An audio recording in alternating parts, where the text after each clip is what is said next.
रिया ने जैसे ही लाइब्रेरी के अंदर साहिल की चप्पल देखी, उसके पैरों तले जमीन खिसक जाती है और वो बैठकर जोर जोर से रोने लगती है। वो चिल्लाती है, भाई कहाँ हो आप, मुझे जवाब दो। तभी उसके कानों में वही आवाज गूंजती है। वो पीछे घूमती है और देखती है ब्लैक बोर्ड अपने आप लिख रहा होता है, अर्जुन मिस्ड रोल नंबर 13। देखते ही रिया की सांसें रुक जाती हैं और वो समझ जाती है कुछ तो बहुत डरावना है यहाँ। कांपती हुई आवाज में रिया बोलती है, तुम कौन हो और ब्लैक बोर्ड पे जो लिखा है उसका मतलब क्या है? अगर कोई यहाँ है तो मुझे दिखाई दो। तभी एक अजीब सी आवाज गूंजती है और एक परछाई दिखाई देती है। एक लड़का स्कूल यूनिफॉर्म में, उसकी आंखों में सिर्फ दर्द। वो कहता है, सब मुझे भूल गए। रिया पूछती है, तुम कौन हो और चाहते क्या हो? परछाई बोलती है, मैं हूं अर्जुन, मिस्ड रोल नंबर 13। आज से 5 साल पहले की बात है। मैं बचपन से अनाथ था। मेरे मम्मी पापा मुझे अकेला छोड़कर चले गए थे।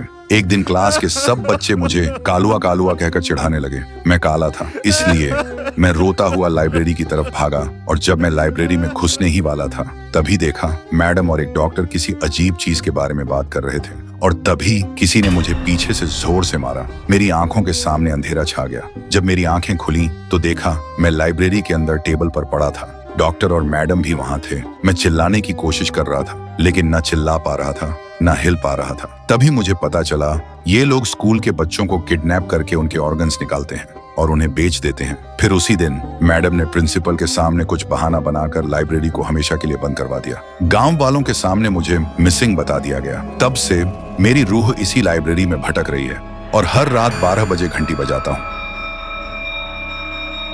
बस इस उम्मीद में कि कोई आए, मेरी कहानी सुने और मुझे इंसाफ दिलाए। रिया की आंखों में आंसू आ जाते हैं। वो बोलती है, मैं तुम्हारा दर्द समझ सकती हूँ, लेकिन मेरे भाई ने क्या किया था? उसे क्यों गायब कर दिया? वो कहाँ है? अर्जुन बोलता है, तुम्हारा भाई बिल्कुल ठीक है। उस दिन जब मैं उसके सामने आया वो डर के मारे बेहोश हो गया था। अब वो तुम्हें लाइब्रेरी के कोने में एक सीक्रेट डोर है, उसके पीछे मिल जाएगा और वहीं मैडम के राज की असली फाइल भी है। अगली सुबह रिया और साहिल गांव के लोगों के सामने आते हैं। साहिल को जिंदा देखकर सब लोग हैरान हो जाते हैं। रिया वो फाइल सबके सामने रखती है जिसमें मैडम का हर काला सच साफ साफ लिखा था। कुछ देर बाद पुलिस आती है और जो भी लोग इस राज के पीछे थे सबको गिरफ्तार कर लेती है और अर्जुन, उसे अब इंसाफ मिल चुका होता है। उसकी रूह धुआं की तरह हवा में गुम हो जाती है।